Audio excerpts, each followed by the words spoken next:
Assalamualaikum warahmatullahi wabarakatuh. Halo teman-teman, kami dari kelompok 6 akan membahas materi mengenai notaris. Kami dengan beranggotakan 3 orang, dengan saya Azra Selvira dan kedua rekan saya Risma Amalia dan Mumarisatul Haq.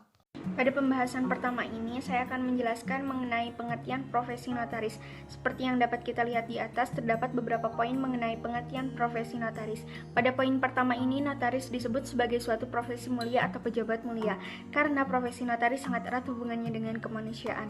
Dan poin kedua, notaris juga sebutan profesi untuk seseorang yang telah mendapatkan pendidikan hukum yang dilisensi oleh pemerintah untuk melakukan hal-hal hukum, khususnya sebagai saksi penandatanganan pada dokumen. Nah, bentuk profesi notaris berbeda-beda tergantung pada sistem hukumnya. Pada pembahasan kedua ini saya akan menjelaskan mengenai kewenangan notaris. Dapat dilihat terdapat 2 poin mengenai kewenangan notaris. Poin pertama ini, peran dan kewenangan notaris sangat penting dan strategis bagi hubungan hukum dalam kehidupan masyarakat. Maka pemahaman peran dan kewenangan notaris dapat dipahami oleh antar subsistem peradilan pidana.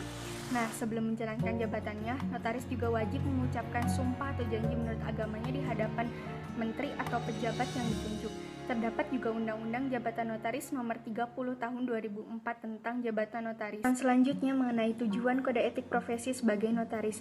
Nah, agar profesi seorang notaris dapat dijalankan, terdapat beberapa poin di antaranya. Yang pertama, profesional dengan motivasi. Yang kedua, tanggung jawab. Yang ketiga, berorientasi pada keterampilan intelektual. Yang keempat, berargumentasi secara rasional. Yang kelima, kritis. Dan yang terakhir, menjunjung tinggi nilai-nilai moral. Baik, selanjutnya ke pembahasan yang keempat, yaitu tugas profesi dan organisasi Ikatan Notaris Indonesia.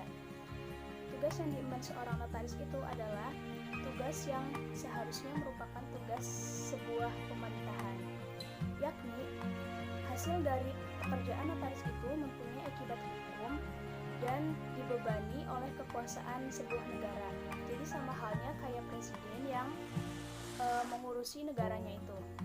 Lalu, Ikatan Notaris Indonesia mempunyai tugas yang sudah diatur dalam Pasal 82 Undang-Undang Nomor 2 Tahun 2014, bahwa notaris sendiri mempunyai wadah atau organisasi yang dapat membantu ataupun membentuk tujuan untuk meningkatkan kualitas profesi itu sendiri.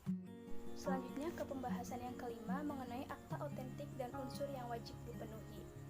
Akta otentik sendiri pengertiannya telah ditetapkan oleh pasal 1868 Kitab Undang-Undang Hukum Perdata.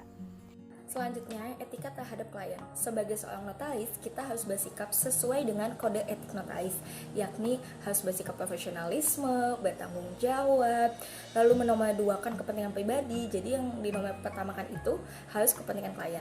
Dan yang terakhir, harus bersikap adil terhadap semua klien.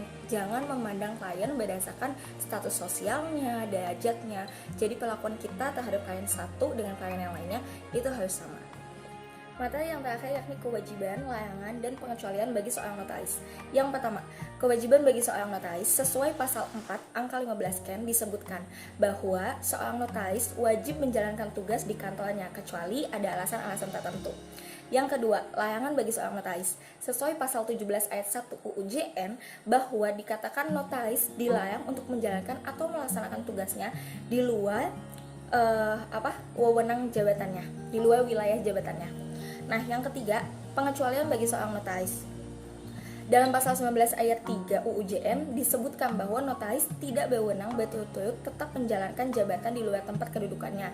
Berdasarkan ketentuan tersebut, di atas dapat diketahui bahwa notaris diperbolehkan untuk menjalankan jabatannya tidak hanya di luar kantor saja, tetapi juga diperbolehkan di luar tempat kedudukan sebagai seorang notaris.